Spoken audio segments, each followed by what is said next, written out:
So, welcome back to the road to here. And today I have a fellow that I'm very excited about interviewing for a couple of reasons. I've got Mr. Morgan Lee. He is a creator and all around awesome dude. I'm excited because number one, I'm a fan of his stuff. And number two, I don't know him. So, this is going to be really cool. And what better way to get to know somebody than to talk about God in your garage? So, so here we are. Morgan, introduce yourself. I'm Morgan Lee. I'm up here in North Alabama, and yeah, we met on TikTok.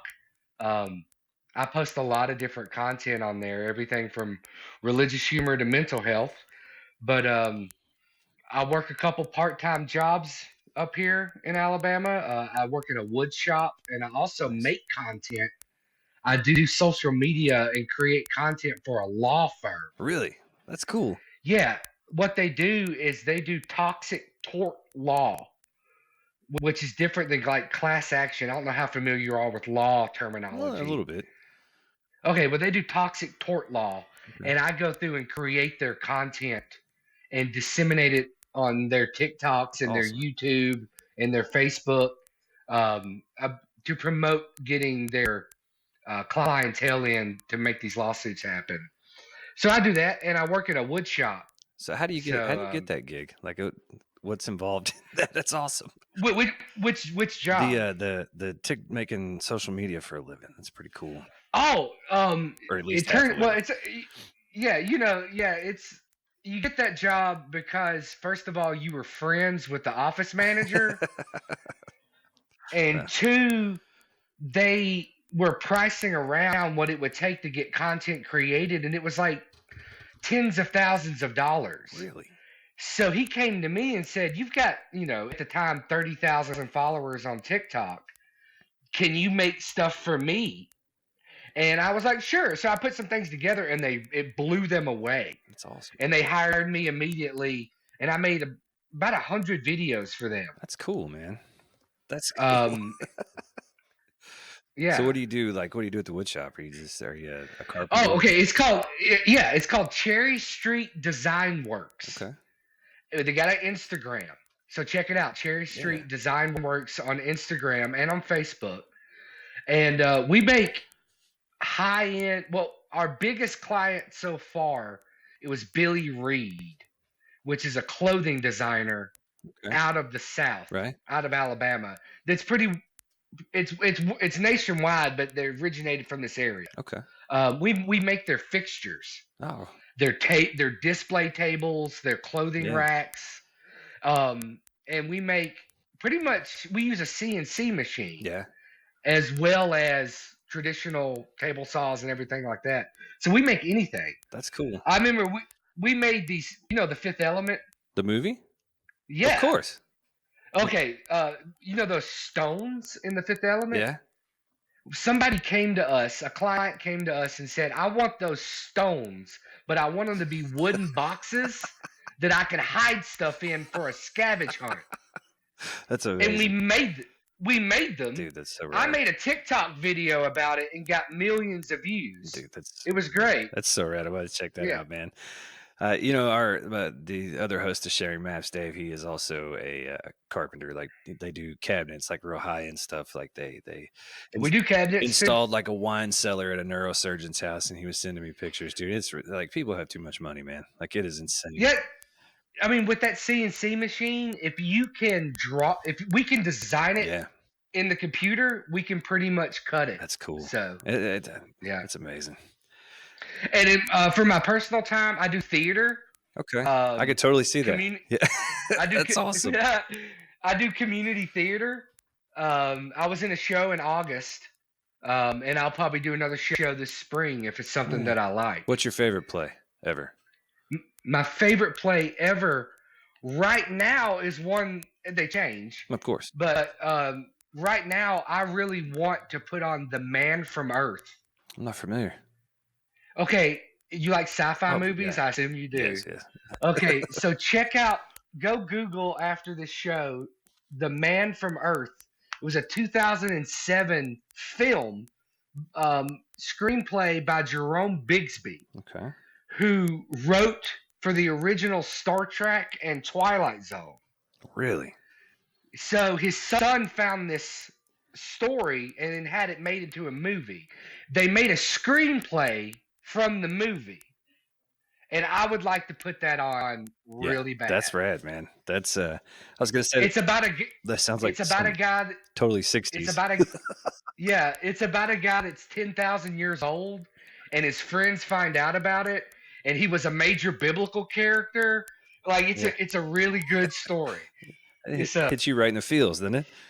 Yeah. yeah. That's rad, man. Well, that is as they say, man, let's get down to it. I Let's do it. All right, so the way this works, the same way it worked in the previous episode, I sent Morgan a list of questions so he could chew on it because I don't really like to put people on the spot. And also, the whole point of this is to allow people a place to tell their stories and to give how they felt about things and how they feel about things and their opinions or whatever. It's not to, I don't intend to trigger anyone.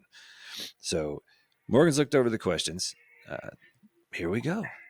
So, first things first, just give us a rundown of how you came up spiritually, like what that looked like for you growing up. I'm assuming in Alabama. What did you learn and where were your main influences coming from? Okay.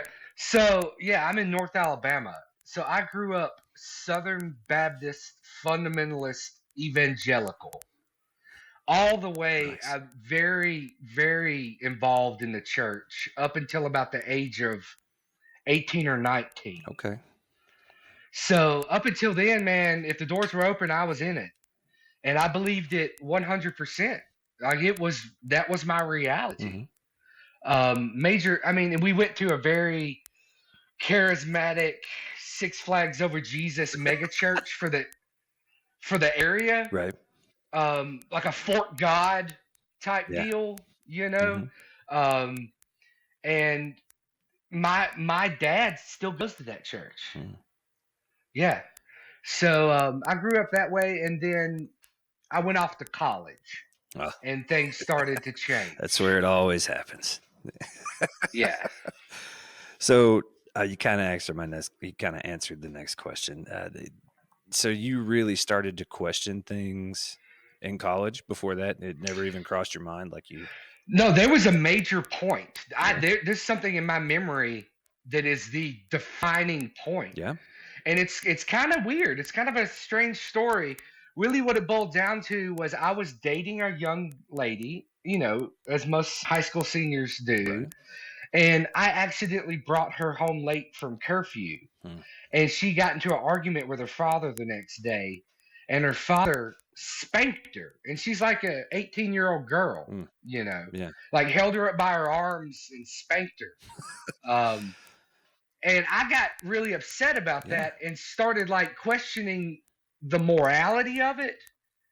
And then like got into a discussion with the preacher and da da da. Da. And then when the preacher told me that he would not share or divulge our conversations to anyone, and I found out that he divulged our conversations to that young lady's father, Mm. all of it, is when I was like, click, wait a second, the adults may be lying to you. I mean, And so from there I was a very angry young man when it came to religion for many many years. I felt very lied to and betrayed on a lot of things. yeah, one of your videos that really sticks out to me was the one with the dinosaur and Yeah. about the Jurassic Park because I was also a huge dinosaur nerd and Jurassic Park just I'm 41 so I was whatever 10, 12 when that movie came out and dude that movie like it was it's like they made it for me. I Yeah. had all the toys. Oh yeah, same. I was I had a crush on Lex. She was like my Oh first yeah. yeah. But anyway, I digress. That the deception I think is a big part of it for a lot of people. Or feeling Yes, deceived. yes. No, I mean that was Yeah. dude, that was deception. I mean, you were, he Yeah. flat out, that was a serious violation of trust. So from that point I went on to college at Auburn Hmm. University. Are you familiar with Oh, SEC I schools? am. I'm a Vols fan. Okay, there At you go. least it's not Um, Alabama. Yeah. So I went on to Auburn, and I remember I was very angry, and I remember particularly meeting with an English teacher, Mhm. my freshman year English teacher, and I was having to write a paper, and it was all like anti-God, atheist, hardcore atheist Mhm. hate and militant sort of behavior towards Christianity. And she sat me down and was talking to me, and she said, "You know, you're having a religious crisis right now." And I had never heard of that Right. ever. And so from that point, things started to go in a different direction. So were your family, were they aware that were you vocal about this with them, or is that just something that you kept private? No, I was very loud and angry Nice. about it. How was that? How was that received? Well, my father, who's my dad, my legal father, adopted father, who's still in the church, we got to a point over time that we just don't talk about Mm. it. And I tolerate a lot of the behavior, and I guess he knows about my TikTok. Right. That I mean, my family, whoever wants to see it can see it. Right.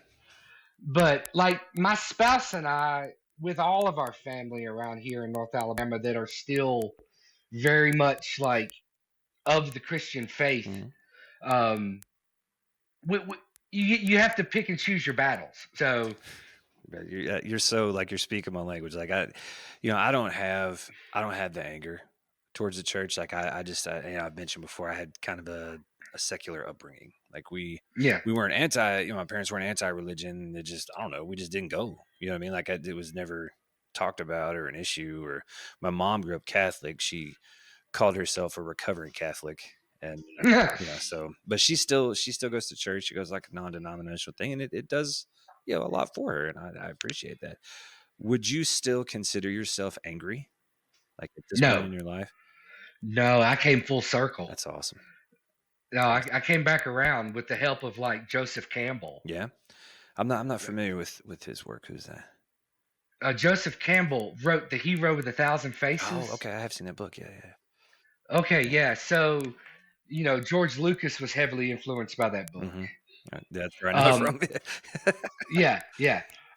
So Joseph Campbell was one of the leading scholars in America back uh 50s, no, excuse me, 60s, 70s, 80s. He died in 83, Okay, I think. In comparative mythology and comparative religion. okay, all right. So the two main works on comparative mythology and comparative religion are The Hero of the Thousand Faces and The Golden Bough, which I just finished a couple months I ago. feel like these are books that Uh, I have to read at this point in my spiritual exploration. the Golden Bough will rock your world. It's got some racism in it. It was written in Mm, 1850, but it's a exhaustive comparative religion of primitive mythologies. okay. Um, but Hero of a Thousand Faces. Some other great Campbell books to read if you're really into the spiritual stuff is Thou Art That, Transforming Religious Metaphor, which is about Christianity and how to interpret the metaphors within the Judeo Christian mythology in a very transcendent, transformative way versus the very concrete way that they do here. Right. Uh, Everything I've seen from, especially the Southern Baptist tradition, which is, I'm surrounded by it as well in Tennessee. So I'm familiar. And we went to a Southern Baptist church briefly for, I guess, maybe a year. It's, I feel like, and maybe you'll agree. I don't know. I feel like the exclusivity thing, the it's got to be this way. You are 100% wrong. Like it. I mean, is that? Do you think that that is? I don't know, only here, or is that other denominations of Christianity? Because I don't have a ton of experience. All I know is I've seen, Catholicism from my little German grandmother, and we would go to mass like twice a year when she was here, you know what I mean, on Christmas or whatever. Hmm. And then I got tapped to take my foot washed and Southern Baptist granny to church. And that scared the hell out of me. Like, whoa, like that guy was, Well, if you think the Southern Baptists are scary, you should check out the Church of oh, I'm Christ. familiar. Yeah, the Yeah. Church of Christ are super hardcore. Like Yeah. it's our way or the highway. Yeah. Um, My granny called him Baptist without the piano. Yeah, yeah, it's the music is pretty rough. Well, lack of I was music gonna is say pretty no rough. music. Yeah. But to answer your question, there is in this culture, especially here in North Alabama and Northwest Alabama, of this need to Mhm. evangelicalize. Um, they the group seems to be very much motivated by extrinsic validation Hmm. or external Right. Right. validation. So the more that like they convert and things like that, it more bolsters their belief in the system. But for me personally, I can't have no one will talk about it with me anymore. Family member, I don't mean to laugh, but yeah, that's I understand because um, and now, granted, I'm pretty difficult to argue with. I mean, once you get a strong grasp on logic and reason, you got a strong grasp on comparative myth and religion. You know a lot about Eastern versus Western mythologies and spiritual traditions. You start to see a lot of patterns in man, them.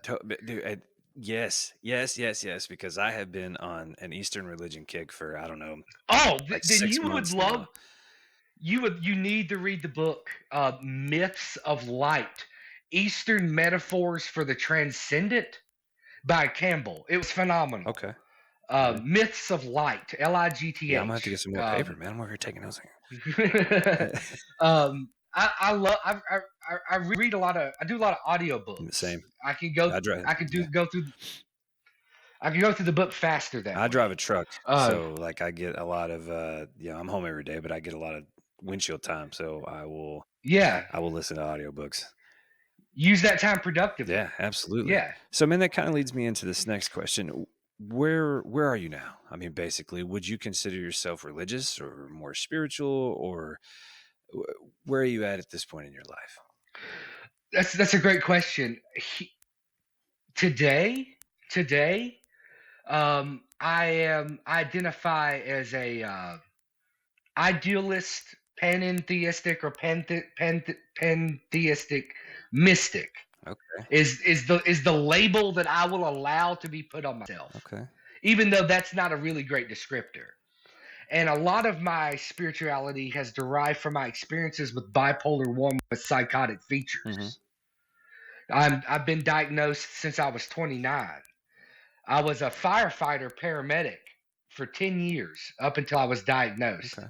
And then I became disabled from bipolar disorder.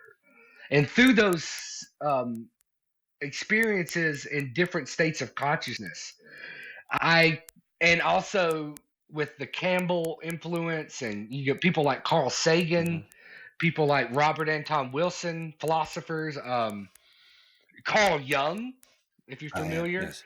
Um, I've read a lot of these works and absorbed a lot of this stuff. I came to a sense of spirituality that was very much my own. That you, next to my therapist, are the only people seem interested in it. Well, man, it's I talk a lot about this with my therapist as well. Now, were you interested in this stuff prior to your diagnosis? No, Saying, yeah. no, S- no. See, this is where our paths kind of converge a little bit. I don't talk about it a whole lot, but from the age of 18 to age 32, I was a police officer. I was a corrections officer for 3 years, and then I was a patrol. I was a training officer, the whole thing. And I got out because of PTSD. And I Mm, got out because of, I don't know, I had a lot of issues with the culture and the mission. I started to see things differently as I aged. Anyway, it was time to go. And, I didn't care about any of this stuff. I had a brief brush with Christianity where we were going to church. And because I've always had spiritual questions, even as a kid, but I really didn't dig in until after I started getting treatment for the PTSD because it was all consuming. I mean, I'm sure you know how that is. If it's untreated and and it's just allowed to run rampant, it does just that. And I wonder. I've often wondered, and this I don't know if the question has an answer. I'm going to ask it. I've often wondered if there is some kind of alignment that happens when you get treatment for a mental illness and when you start to kind of embrace what is happening to you that allows you to align more spiritually because I feel more. in tune with things, and I feel like I've really zoomed out and I can see the different approaches, and it's all kind of pointing the same way for me, and I don't know that I'm a sky wizard, yeah, guys down telling us what to do kind of thing, but it definitely more of a non-dualist approach, and that's what the Eastern stuff has really brought into my life, and it's awesome. Yeah. Yeah, the non-duality is a big part for me, and the lack of anthropomorphic, excuse me if I could speak. I don't prescribe to anything anthropomorphic. And if you watch my TikTok, I make fun of Yeah. anything that has to do with anthropomorphic Right. deities. I think that, and So, that's what makes me enjoy your stuff, man, because it's uncomfortable, and I like that. And I think that when people take things too seriously, it's just, you know what I mean. You got to be able to make fun of your beliefs, because if you really back up and look, spirituality in general is pretty damn wackadoodle. Like, well, yeah, yeah, like Joseph Campbell harped. I've listened, I mean, thousands of hours of his lectures yeah, and things like that, and he repeats himself a lot. And one thing he repeated over and over was the problem with modern day Christianity was that it's being read like a newspaper, like it's literal mm. history, when it must be interpreted as metaphor. Well, Um, yes, because if you read it, I mean, a lot of times God, Christ as God, or whatever, however you want to frame it, he taught in allegory, he taught in metaphor, he taught. I mean, it wasn't, nothing was black and white, and I don't understand. you ever you ever read the Gospel of I Thomas? have, yes, It's so yes, good. and It's so good. the uh, the apocrypha in general really rocked me. From what I learned, because I went to Liberty University for a couple of years on just online. The fall Captain Hmm. Falwell. Hmm. This was before they found out he was cucking out his wife, but uh, and that I had apologetics classes, theology classes, and they talked about. I had a really cool apologetics professor that was really edgy, I guess, especially for the culture there. And man, he's the one that turned me on to the apocrypha, and it was outside of assignment. He like sent me this. He was like, "Hey, this was this was a thing." He kind of gave me a rundown on the Gnostics and the history, and it's incredible how things just got erased. Like they were just like, well, Hmm. okay, this is what we believe now. Which I understand if you're trying to formulate a plan or whatever, you have to. There's got to be a manual. You know what I'm saying? So it's interesting, and I think that everyone, even Christians, people who identify as Christians, should read the Apocrypha. Absolutely. It's all scripture is God ordained and God breathed, not just the editorial. Right. But like I said, people really won't fuss with me around here anymore. I can't find people in North Alabama that will engage in religious philosophy with me. Ah, man, Um, it's people get so. I think that's because it challenges their safety blanket. You know what I mean? They don't. well, People don't yeah, want to be wrong. They don't. Of course, the whole thing boils down to self-preservation, absolutely. anyways. So anything that threatens that sense of self-preservation, Hmm. you know. But that's fine, Yeah.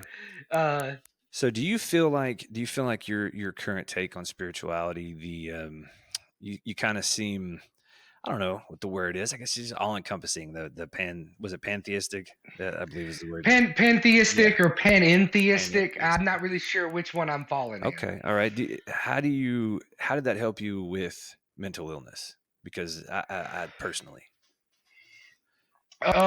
Well, up until age 29, I would not consider myself a spiritual person. I was very much kind of like a stagnant atheist. hmm Um, so I had when I was about 22 or 23, I read a book called The Power of Myth.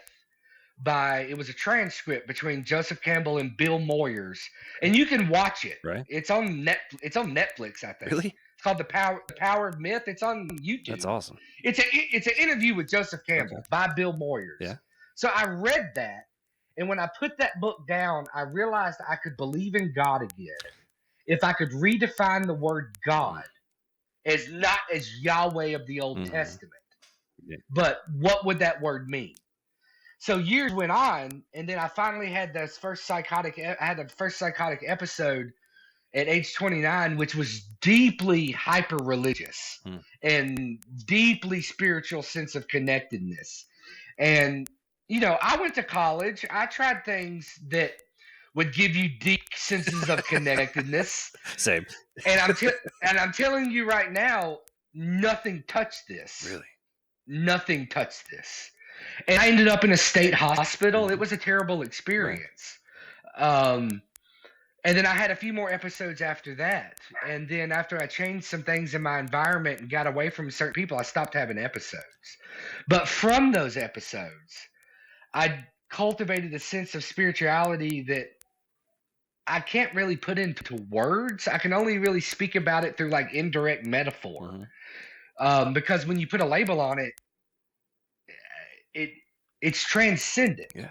Everything is transcendent. So how do you label that which is transcendent? It really I am I don't know if I would consider myself a practitioner, but I am a big fan of the teachings of Buddha, Yeah. and when they asked him, he remained silent. hmm It's it that, that resonates. the the story of the Buddha's enlightenment is phenomenal. Yeah. The story of how the Buddha became the Buddha, I think, is a phenomenal mythology. Like the history of who he was. He was a Hmm. prince. Um, but yeah, Eastern mythology and Buddhism has been a huge influence on my life, actually, in terms of how to live with bipolar How disorder. so? Meditation Mm, for me yeah. is big, Yeah. big. I meditate. Same. It's that really opened up things for me as far as PTSD. And my therapist used, I talked about in the last episode, my therapist uses Erickson hypnosis, and it's you to create a construct. And I mean, it's essentially they coax you into a meditative state, and you associate something positive that you can recall in the event that you feel yourself starting to kind of head down the road. It's the brain is fascinating, and I often wonder like I don't know. I can't wait. I hope that's the one. I don't know how to say this without sounding weird, but that is the one thing I hope that when we die, we'll get to this later, that it's explained. Like what's happening in your head is, I don't know. I hope it all comes together. I don't. I mean, I read some of your questions, Right. so like I don't know, but I Right. have a lot of like hopes and Same. ideas. And that's really what it's all But about, I think, anyway. I mean, nobody yeah. knows. If you knew it, it wouldn't be a belief. Well, around here they claim they Well, of know. course they do, but they don't. It's Yeah. that's a whole nother story. Uh, Yeah. So, do you? I know you said you have trouble finding people to discuss this kind of stuff, but coming from an evangelical background, do you feel the need to evangelize how you feel? Is that what you're trying to do with the TikToks and stuff, or is it just No. is No, no, like that was I remember that question in your list because I remember when I first started like really discussing with my spouse my deeper spiritual senses, that was one of the first questions she asked me was like, "Do you need others to think like this too?"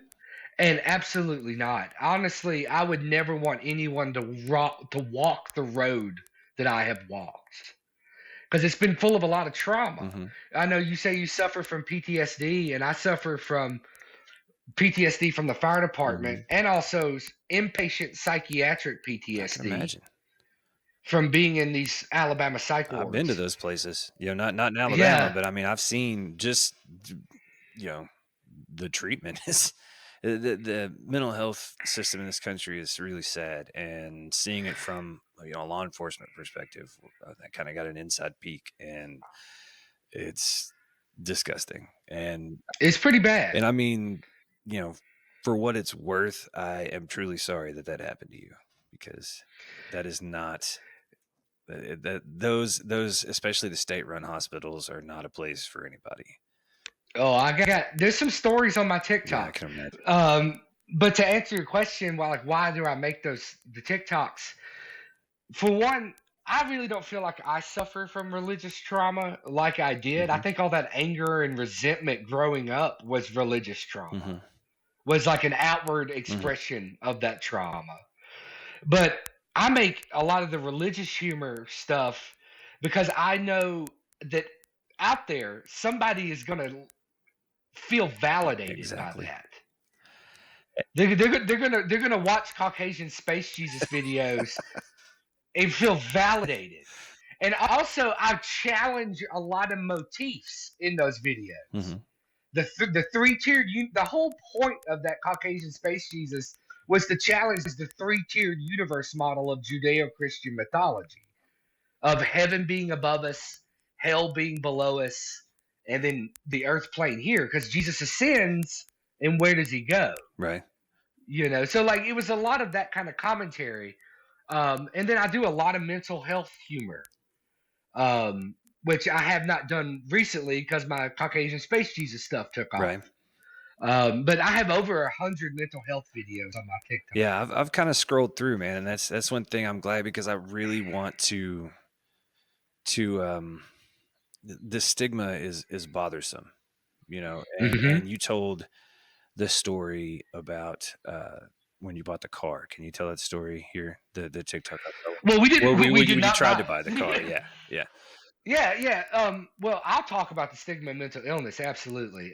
But to answer your question, we went to buy this. We went to go buy this car, and this gentleman. It comes up that I was a firefighter. Hmm. He asked me why I didn't do it. I told him I had a diagnosis, and then his immediate reaction was asking if he needed to have a gun with him. That's And we just kind of ignored it. And my wife tried to like dude. Who says direct that, it toward. man? Like what the hell kind of sales to add that? All right, sorry. And so my wife's like, I'm the one you got to worry about, not him. Right. And because that's the big stigma here. Like, how many people have I told my diagnosis to, and they recoil away from Hmm. me? They Yeah. recoil away. I've told my diagnosis to a police officer one time, and he put his hand on his pistol and like he was scared of Right. me. Um, and so just later on with that salesman, we ignored that, and then when we were getting out of the car, we heard police and fire sirens in the background, and the guy says to me, "They're coming to get you." Oh. Oh, dude. And I was like, "Okay, we need to I've go." heard this story Uh, before, and I still like I can't like I clutch my pearls. Like I was what the hell? Like I just that it boggles my mind, dude. I've had all kinds of experiences with people treating me weird just when they because it's the word Hmm. psychosis. Bipolar they can handle. Oh, you're moody. That's what they think. Right. When they hear that word psychosis, they think psychopath. Right. They think psychopathy. Right. Um, and that's the problem. So I kind of think we need to change the word, in my opinion. Dude, yeah. Good luck getting them to do that. Yeah, I know. It I know kind of personally what kind of toll that can take because my father gave me a rifle for my birthday, like as a gift. And I'm not huge into guns, man. That's not really my jam, but that is something that he truly enjoys and has target shot his entire life. And it was a big deal for him to give me this rifle. So I'm like, yeah, cool. It's awesome. It's a present from my dad. Like, uh, you know, can't be in the South if you ain't got a couple guns. You know what I mean? And yeah, Rotat. right, row tide, War Eagle in your case. But Yeah. but he genuinely asked when I told him that I was in therapy and that I was taking medication and all this stuff. He was like, "Well, do you need to have guns in your home?" I'm like, "What the fuck does that mean, Dad?" Like, Yeah. I'm not like, I'm not about to shoot up a supermarket if that's what you're worried about. This is, uh, Well, like the other day, I was at my wife's grandparents' house, and her grandfather had handmade me this beautiful knife mhm, with like an antler bone handle. The blade was made out of an old sawmill blade. Beautiful right. knife. He made me this knife and sheath, and then it came up that I had a diagnosis, and he told me not to tell anybody that he gave me that knife. Golly, dude, it boggles my mind, man. And like I said, laughter is kind of a thing for me. It's just it is just this is the first thing that comes out. And the ignorance displayed is how do we change that? How does that get changed? I don't know how to change it outside of Mm, desensitization and education, right. information. The way I go about doing it is a coping mechanism for myself. Hmm. It's through humor. Same. I make these videos. I talk about being psychotic. I make jokes about being in the hospital. I also make really poignant stuff about how terrible those situations are for a lot of Hmm. people. And I put it out there. Sometimes it gets 1,000 views, sometimes it gets 1,000,000 views. But I know it's working because I get direct messages all the time from people telling me, "Thank you for talking about Yeah. these things. Thank you for being a man and talking about these things because men don't talk about their mental No, health." no, they do not. And Yeah. and and thank you for talking about such a taboo topic Hmm. as bipolar 1 with psychotic features. Because if you do the math, there's like a 1% of the population or 2% of the population is bipolar. That's a huge It chunk. is. And hardly anybody's seeking treatment because they know how terrible it is. I know it's. uh, You're right. But long story short, you're right. The only way that we can change anything is actually talking about it. And I try to do that with the videos that I make with the music stuff. And I talk to my friends the same. I talk openly about having PTSD and having been suicidal and, all the things that come along with that because I know that for years and years and years, I did not seek treatment because number one, as a cop, I saw what happened those places you're talking about, and I'm like, fuck that. Like, you say the magic words, and you get slapped in an ER room for 10 hours. They send somebody to come talk to you for 20 minutes, and then you wait for another 10 hours, and then they ship your ass in handcuffs in the back of a police car up to the hospital, and you have to sit there for another 3 days. And then Don't forget the strip oh yeah, search. yeah, can't forget the strip search, and it's so like I said, I kind of got a behind the scenes peek It's at that. Yes, dehumanizing. yes, it is totally dehumanizing, and and it's sad because I could have. There's so much of personally of my life that I missed because I was trying to just nut up and handle it. To pardon the phrase, but so the only way to do it is to keep it in the open, to just keep it out there and keep folks talking about it.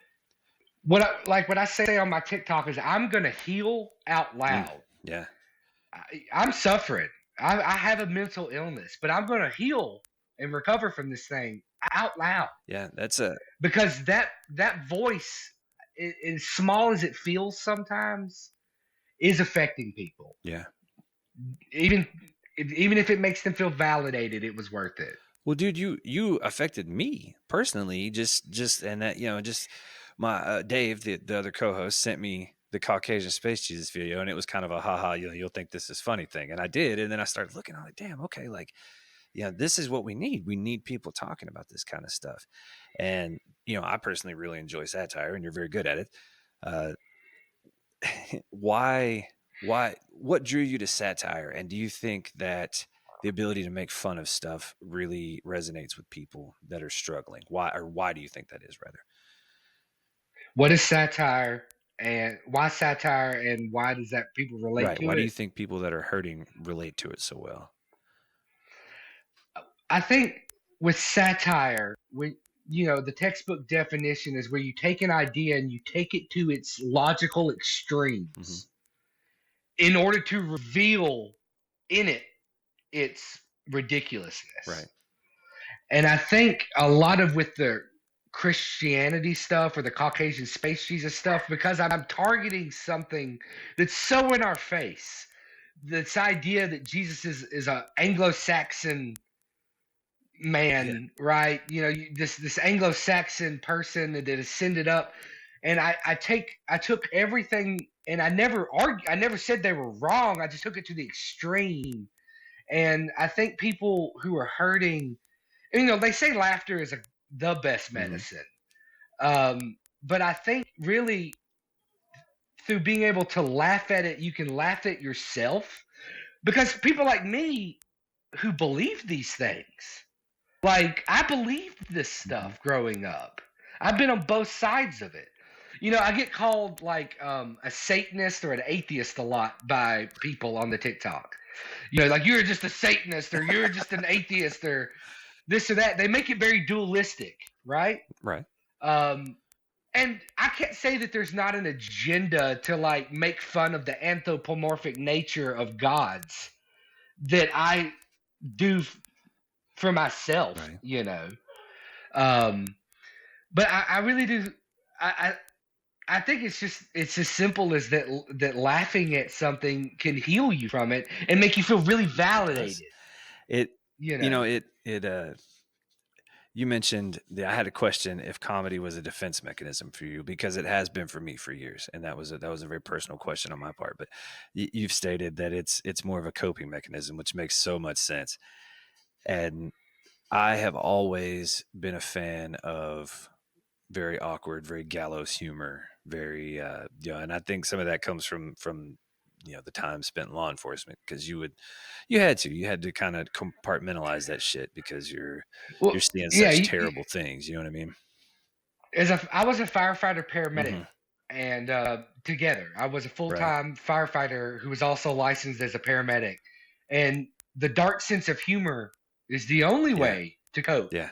with that lifestyle. And if people knew the shit that first responders say, like, oh my god, Yeah. they would be mortified, dude. Like some of the things that have come out of my mouth in terrible, like traumatic situations are embarrassing now to me, but it's still funny. Like I don't care. You know what I mean? Like, If you go to my TikTok and you click on the playlist, the fire EMS stories, that's where I got my first major boom on right, TikTok. I told about 5 or 6 stories from my fire EMS days, right, and I did them in a very somber way, black and white, facing away from the camera, like half face, half lip. right. And I told these stories, and it got millions of views. And there was a 24-hour period, no joke. There was 3 days that I gained 20,000 followers, but like during a 24-hour period, I gained like 12, fourteen It's thousand nuts, man. followers. It was Yeah, that's wild, like the definition but of going viral, and it's no one had ever seen or heard anything like that. But I mean, I tell rough yeah. stories. They are brutal. They are very brutal. Well, life is brutal. It doesn't Yeah, matter. We, especially here in America, try to sugarcoat a lot of things, but life and humans in general are brutal animals, and we will do terrible things to each other. Sometimes in the name of religion. Sometimes, oh man. just in just because something is scary, we have to kill it, Yeah. and that is a weird. I haven't reconciled that yet. I don't know exactly what that is, but that's definitely Well, they say we fear what we don't that's true. understand. It's true, and then but we also feel a weird need to destroy what we don't understand. Some of us now, there are true minds Yeah. that will try to figure out the origin and definition and why, and like Carl Sagan, stuff like that. Yeah. I love me. That's Yeah. why I always enjoyed that. So let's move into some more kind of woo stuff. This is my jam. Like I'm into this shit, so I'm Okay. excited to hear your stuff. So why why do you think people feel the need to create dogma? Because I feel like as a lot of the major religions are relatively black and white, or at least gray and white, with what you're expected to believe or do, especially the Abrahamic faith, right? And then Yeah. people find something they disagree with, so they create something else that is a total. Uh, for example, Henry VIII creating the Episcopalian Church so he could get divorced. You know what I'm saying? That Yeah. kind of thing. Like, why do you think people feel the need to create the dogma? To boil it down simply, I mean, I could go on, I think, for hours on that. But to make it real simple and reductionist, I think it's that validation, Mm, that external validation they get from each other. yeah, We all agree on this. We have an in group and now an out group. right, And when we pull someone from the out group into our in group, that validates us even more. right. Um, so and there's also political Hmm. motivations, um, economic motivations. It Yahweh needs money Right, Yahweh all the does need time. money, or at least the people who talk about Yahweh need money.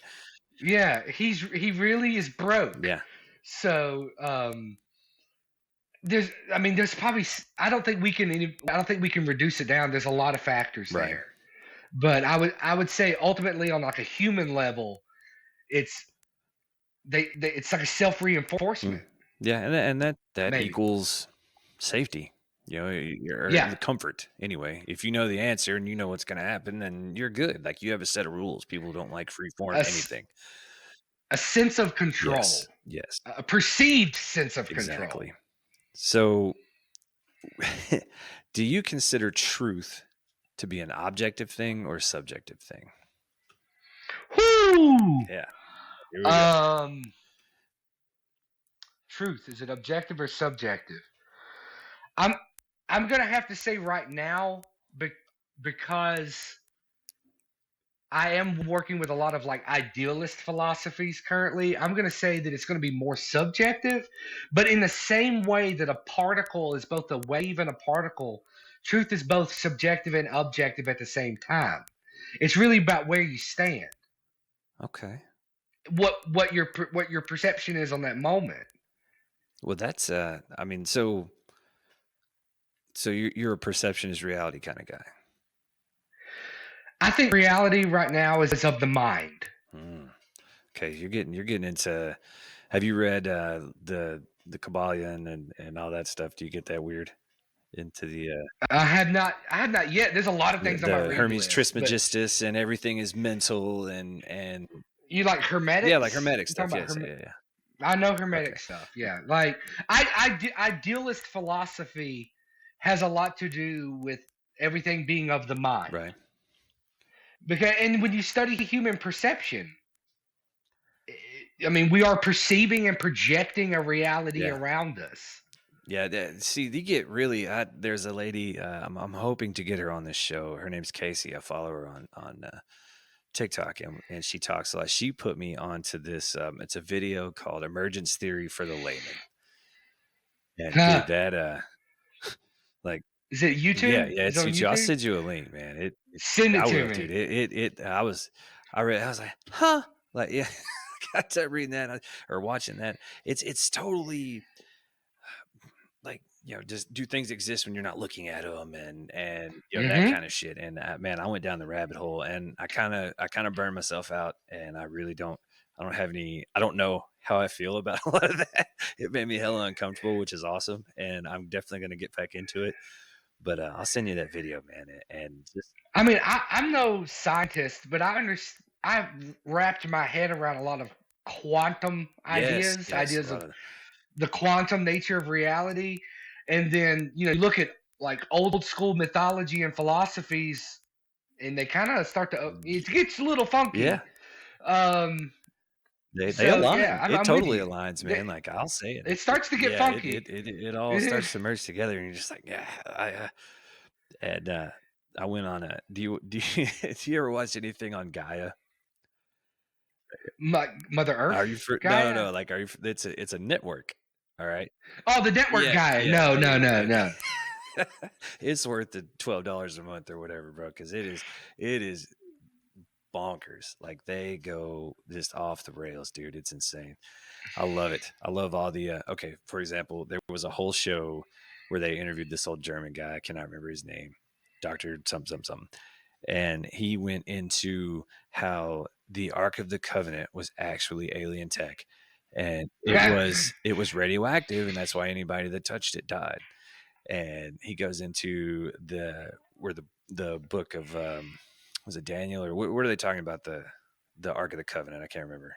Uh, It's definitely old yeah, it's T. Old Testament, but he talks about they give specifics in the temple that they built because they give measurements, and he Yeah. like recreates it in a CAD system, and it lines up with this spaceship. Dude, it's bonk, it's crazy, it's awesome. But there's also a lot of spiritual meditation stuff on Guy, which I enjoy. But the it can get out there. I recommend it's fun. But so Yeah, I like to keep an open mind on a lot of things. what? And this is a big one, and I know you don't necessarily have to have a concrete answer, but in your opinion, Why are we here? What's the meaning of this? What is the meaning of existence? The meaning of this existence. I think it. I'm gonna pull a little Campbell into this All and right. say that there is no meaning, just like the Buddhist says there's no Mm-hmm. meaning, except that which you bring to it. Um, but if I had to like pull back a little bit and speak from a very personal level, I think we're here. We're here to suffer. You know, the Buddha says all life is Mm-hmm. suffering.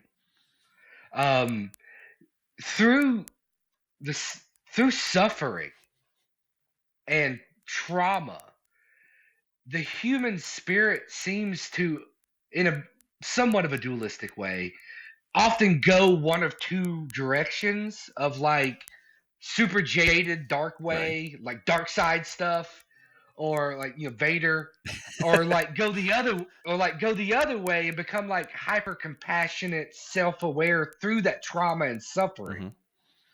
Mm-hmm. And I'm not saying that's that way for everybody, but it was that way for It's a me. spectrum for sure. It is a Yeah. spectrum, absolutely, and it seems that everything is a spectrum within this duality. Mm. Um, and I think a lot of what people suffer from is they ate of the tree of the knowledge of good and evil, and they see only in duality. Mm. They cannot see the spectrum Yeah. that is before them. Yeah. Man, that's wow. You got me on that one. We do, and we as a people, it's non-dualism is uncomfortable.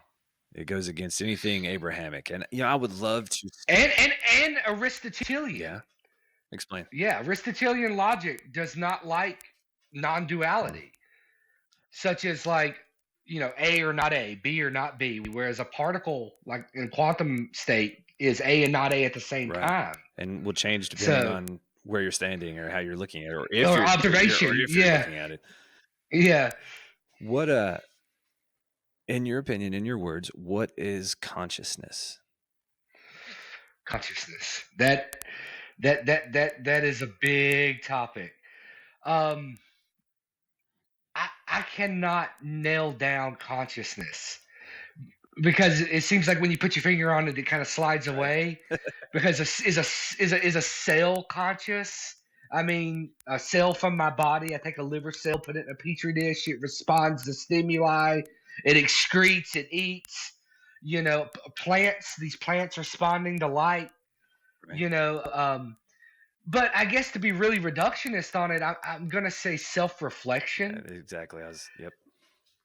Self-reflection. A lot of people in this existence feel really small. They look up at the cosmos and they see the expanse of space, and we're on this little mote of dust in the spiral arm of the Milky Way galaxy, and they feel really small. And we For sure. are really small, but we are aware of it. And I think in that awareness of how small you are really big. Um, so consciousness, I don't think is localized to the head either. If you study Carl Jung, Mhm. I'm a big I lean a lot into the collective unconscious Okay. of a group consciousness below the fractal Hmm. fractalized consciousness of each being. So consciousness, and especially since I've experienced a lot of different states of Hmm. consciousness, both in college, Right. like we talked Yeah. about, and also through psychosis and mania. I've experienced altered states of consciousness where I was perceiving things that were not there, Right. which we call Right. hallucinations, and I perceive things I really can't put into words, Hmm. but I experience them. Right. I just can't articulate. I can poetically speak about it. Right. I can metaphorically speak about it. I can compare it to things I've seen in religion and mythology, but I can't articulate it. Hmm. Man, that's fascinating. I've never heard. It's so unique. I've never heard a description of mental illness in that manner. It was after the psychosis experiences that I started to identify as a mystic, because I didn't say, "Oh, I like that word." Mhm. I came across and read the Webster's dictionary definition of the word mystic and said, "That's what happened to me. Right. That's what I experienced." How much do you think that was what was happening? Because I personally, I don't believe that bipolar disorder or anything that is out there now that they've put a finger on is new. I don't think there's anything new. I think it's been, uh, you know, since the beginning. I think biologically and psychologically, for the most part, we're the same animals we've always been. Yes, And since Cro-Magnon yes. man, pretty much. Yeah. So I mean, is that what was happening with the mystics of old, the ancient mystics, and were they If you manic? read, if you read Campbell, there's a great lecture called I, I it's called The Inward. It's on my TikTok. Okay. The Inward Journey, East and West. The entire lecture is on my Okay. TikTok, where Campbell discusses how he was looking at the work of Dr. John Ware Perry, who was a psychiatrist back in the 60s studying psychosis and schizophrenia. Right. And this guy was looking at the experiences of the patients, what they were going through. And then Campbell found that what they were going through were the exact same archetypal themes Mhm. that were represented in A Hero with a Thousand Faces, just out of order, Mhm. random, chaotic. This is where Campbell came to quote that Campbell said that the psychotic drowns in the same waters that the mystic swims with delight. So there is a strong connection that I am baffled that modern medicine does not look at between comparative mythology and religion and mental illness. Because people who go through these psychotic states spontaneously produce images and motifs. And I spontaneously Mhm. produced images and motifs of a mythological nature, as if it was all archetypal. Wow. Yeah, and I've done a lot of looking into a lot of the psychedelic experiments of the Timothy Leary, and you listen to stories like Ram Dass talks about giving Maharaji a ton of acid, and just he just sat there and didn't do anything. And I wonder, I mean, I'm sure there's studies, but do the psychedelics, DMT stuff like that, does it activate the same areas of the brain? Do you know, as when you're having I do like a psychotic episode? I do not know, and I don't. There is in my research. There's not a lot of study of what happens to the brain during these episodes, because it's kind of hard to ethically take Yeah. somebody while they're You, in active you mean you episode, didn't want to lay put down in them an in. MRI machine and let them see what's going on? I begged them to. Oh man, I begged them to study yeah. me, but they just treated me like an animal, Mm-hmm. a dangerous animal. Mm-hmm. But as for I'm no neuroscientist, so I mean I don't feel confident Hey, answering that hey, question with authority. Um, but I can tell you that based on my experiences with I've never tried dimethyltryptamine, yeah, or I mean neither excuse have me I. a deep um, but based on what I have experienced and juxtaposing those two manic psychotic episodes, imagine the like psilocybin Mm-hmm. experience amplified 1,000 times over weeks Wow. Yeah. with no sleep. No. So you're not And sleeping, and that's already putting anybody, another notch in the belt there. Like, just the sleep will do things. when you don't sleep, anybody who doesn't sleep will become Mm-hmm. psychotic. They use sleep as a form of Mm-hmm. torture and interrogation. Mm-hmm. Sleep deprivation is a form of torture and interrogation. So one thing about me that my therapist finds fascinating is probably why he lets me come to therapy for free. Um, is because I can remember what I Yeah, experienced in those that's pretty rare. episodes. I meant to ask that earlier. That came through my head. I've never. I don't know that I've ever met anyone that was. capable of recall like that as far as My memory is pretty tight as right. it is. The older I get, the worse So, it gets. yeah. But during a manic episode before it becomes psychosis, or in a hypomanic episode, I can remember everything. Wow. Um, but those experiences I had deeply spiritual Hmm. connections to things I couldn't articulate, but some of it was absolute delusion. I had experiences with interdimensional light beings So that how would do you draw the line though, man? Like how do you know what was delusion and what led you into the spiritual realm, for lack of a better term? delusion is a word that Western medicine Hmm. uses. Um, my experiences, I really don't know where I draw the line. I know that I had these altered experiences. I know that I experienced something. I know that I feel connected. Hmm. I know that that my sense of well-being greatly improved after I worked through these Hmm. things. Um, and I know that when I got away from toxic relationships in my life is really where I started to mentally health improve a lot. I haven't had an episode in 4 years. So are you medicated? Okay.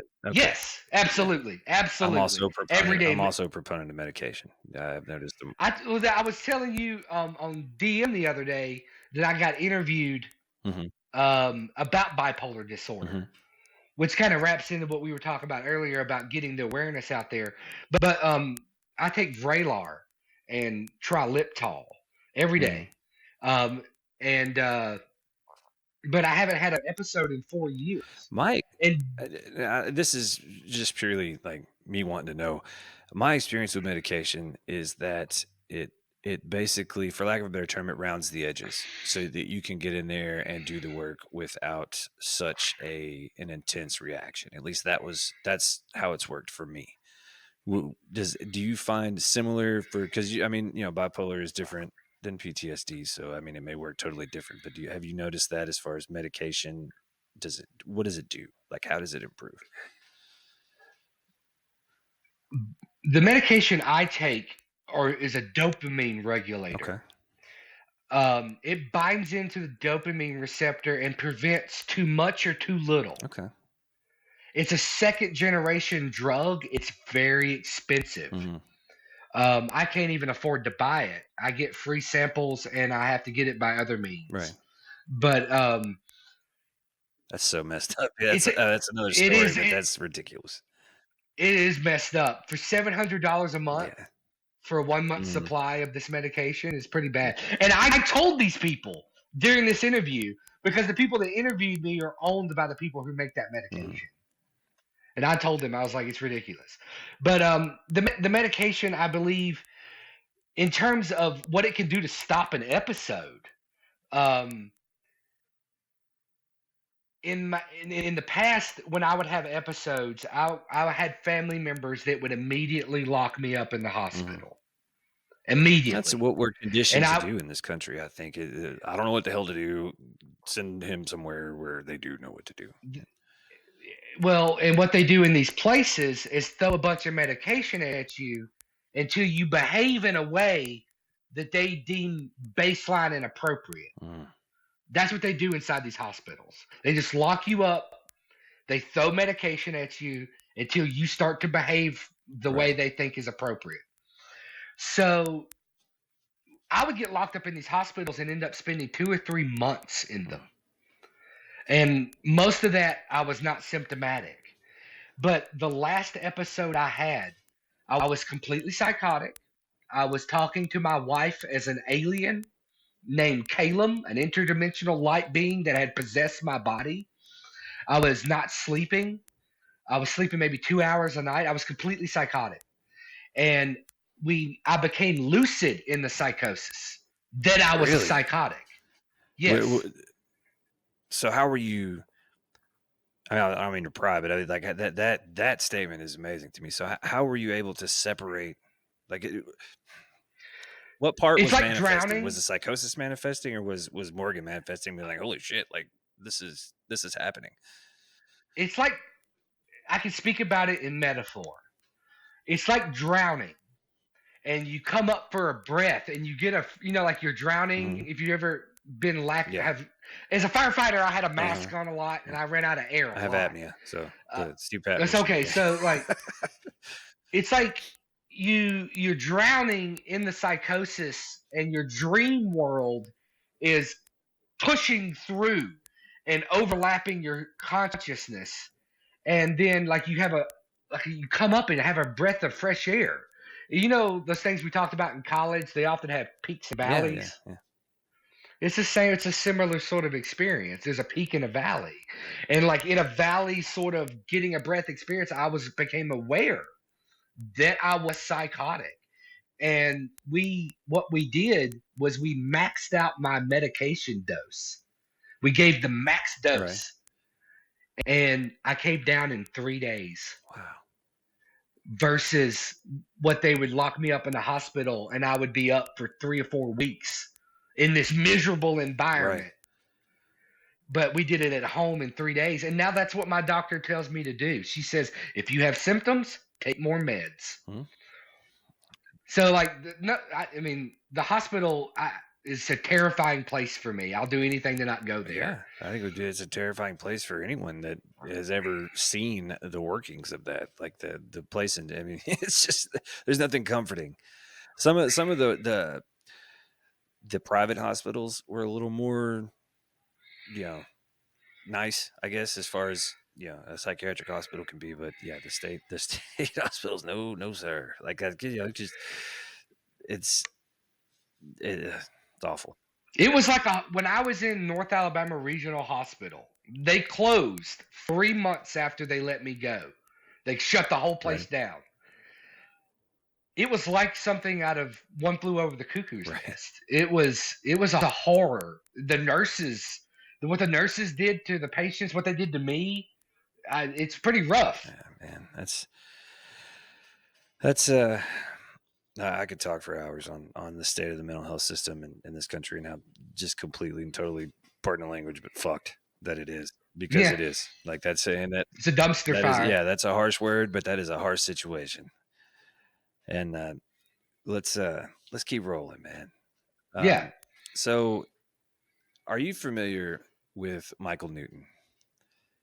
no, He was a psychiatrist and a pretty well respected psychiatrist that kind of falls into the new age movement a lot, which is something I kind of dabbled in because it's interesting to me.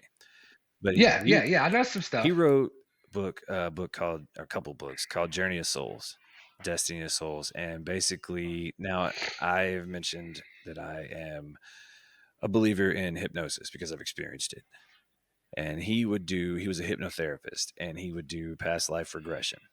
And the theory, are you familiar with the theory behind that? I don't know the theory behind past life regression, but I know what you're If you talking take about. out the spiritual aspect and the woo woo part of it, okay, the idea Yeah, from a psychological standpoint with past life regression is that if a person can associate an emotion or something with someone else, it's a lot easier for them to process and take care of. You see what I'm saying? It moves it to the front, and it kind of allows them to disassociate enough to where they can process the situation. yeah, So that is the people that use it, that are, psychiatrists that use it. That is the idea. It's not a totally respected opinion in all of psychology at this point, but that's the idea behind it. Well, Michael Newton noticed that with an over 1,000 people, if he went further into hypnosis and further back into their past lives, that they all kind of started to say the same thing. Like he basically he ended up coining the term a life between lives, and he would regress them to the point before the life, before they came here to Earth, right, to do the thing. And there was a lot of synchronicities. Like everybody was saying the same shit. Like basically, I mean, long story short, man, that there's an afterlife that we go to, and then we come here, and they're really fascinating. The books, if nothing else, it's fantastic fiction. But the books that he wrote are just transcripts from his interviews. And people tell their stories, and Hmm. it's awesome. So I highly recommend it. So I felt those stories. There was a point for that. Those stories really resonated with me, in that I always kind of felt like that. Like I've always kind of closet been a believer in reincarnation, and I just felt like, Earth is a place that we are to learn. Kind of like what you mentioned, we are here to live. We are here to suffer, however you want to put it. We are here to do the thing, the dharma, however you want to describe it. This is Earth is a school. Earth is a playing field. Like Alan Watts said, this is all a play. It's all a play. So I guess you've heard about like Bashar and people like Yes, that. yes. Yeah. So yeah. Okay, I'm with you. So that is to say, what does Morgan Lee believe happens to us after death? Where do we, when Ah, biological death occurs? What then?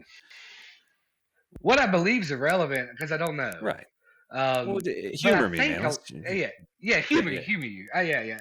I, I, I think when I get quiet and I think about it in my quiet Mhm. meditation, I think there's going to be some sort of review, some sort of, I don't know. There's a sense that there will be like a review, You need to read this book, dude. and You need to read that book, Journey of Souls. Anyway, continue. I'm sorry. that there'll be some sort of review, and it won't be judgmental. It'll be kind of like you judging yourself, and that you'll kind of like maybe experience this your life from another point of view or from multiple points of view, but it won't be condescending.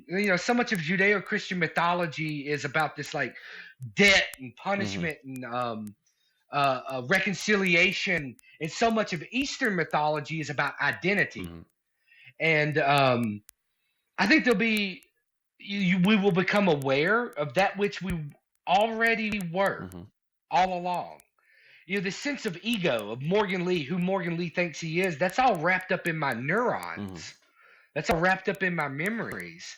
I think that when I shed this mortal coil, um, that I will become aware of that which I already was, and I hope to become transparent to transcendence and just merge with it. Yeah. Back to that which I cannot articulate, but is with me all the time, and that which I see in other people. Hmm. Because when I say that I am God, you are God, it's all God. Like I see it in everyone around me, especially children, Hmm. and especially my children. Hmm. Um, but I mean, ultimately, I don't know, but I don't think it's going to be anything to be afraid of. I don't either, and that has been one of my biggest takeaways from my spiritual journey that I've been on. Is, man, I am so not scared of death anymore. Like I'm kind of excited, and it sounds morbid, but I just want to know. Like I yeah. You got to be careful who you tell that to. Damn. Like you got when you sit with like when you tell people I'm ready to die, they'll think maybe you kind of moving towards the mental Yeah. health issue of Yeah.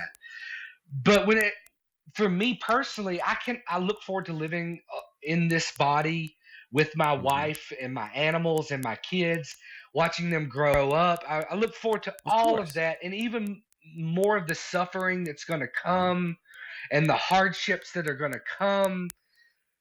But to lay this body down and to see what could be next, it could be beyond my wildest. Because Joseph Campbell's definition of God is my personal definition Okay. of God. God is a metaphor for that which transcends all categories of human intellectual thinking, even that of being and non being. For those are categories of human intellectual thinking. So I feel that when this ego and this brain and this body stops, that hopefully I will become aware of that metaphor and in the mystical nature of my belief system, be with it uh, like a moth to a flame. I'm relatively new in this whole experience, I guess. Uh, I have found that I get so wrapped up in learning about this stuff and I get so excited about learning about this stuff that I do miss a lot of the present moment. And my wife just recently brought that up to me in a in a conversation we were having. I was like, "Damn, yeah, you're right." Like I have you how do you have you experienced that, and if so, how do you combat that? Like how do you keep yourself grounded to the present moment? It can be difficult, especially when you're surrounded by, we were talking about what Earth was. It's a school, it's this and that. I make this joke on my TikTok about Earth being a psych ward for souls. Um, be- Yeah. because if you look around, everybody's delusional about Yeah. something. We're all experiencing psychosis about the world around us. I mean, we tolerate war, and we see all these terrible things. We're absolutely a psychotic Yeah. species. Um, Look at and the political it's climate in insane. this country over the past few years. It's just Mhm, delusion and illusion and everything that the Buddha spoke mhm, of and the Christ spoke of everywhere. And if you read the Gospel of Thomas, which you mhm. you have, the Christ says, when the kingdom of heaven comes, men will not say, see here and see there, for they will realize that the kingdom of heaven was spread upon the earth and they did not see it. But if you go over to Luke, and they ask where the kingdom of heaven is, he says the kingdom of heaven is within you. So it's inside of you, it's outside of you. And the way I stay grounded in that moment is to channel down to that awareness of the internal world and the external world, there being no difference. It is of the mind. Yeah, But I am not, what's the word? It's not sophist. It's where you think only your mind exists. right, I'm not one of okay, those. There's a certain name for it. right, Where you think that only your mind exists, because there's obviously other minds here right. influencing this environment. And when like I have a prism on my windowsill that will cast refracted light into my kitchen sometimes.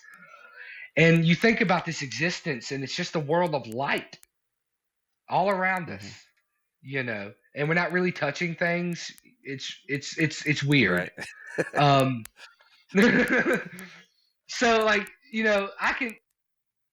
It's the I understand what you mean by getting way far out Mhm, there and backing yourself out the room over and over and over again and trying to channel it back down to the moment. Um, for me personally, I mean, my kids bring me right here to the yeah. present. My spouse brings me right here to the present.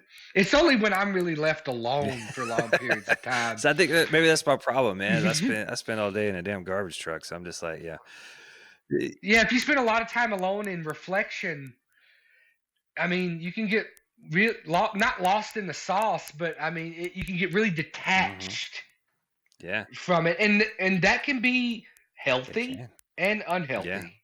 Eh, So, man, that was awesome. So wrapping things up, I think that's an yeah. excellent point to end on. What if you could say one thing to the tens of people that are listening to this?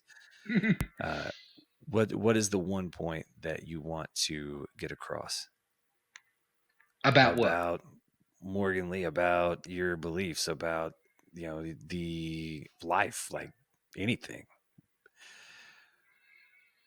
Hmm. If I had to leave it out about, I really have nothing to say about myself. My ego, despite my TikTok, is not that big. um, I really work on trying to keep a small ego presence, Hmm. because you can get in your own way really Yeah, easily. But does it mean that I don't get lost in the human aspect of being human and get hmm, frustrated and get angry? A lot of people think enlightenment is about sitting on a yeah, stone and meditating in a cave. No, man, you still got to do yeah, laundry. You still got to wash dishes. yeah. Yeah. There's a great story.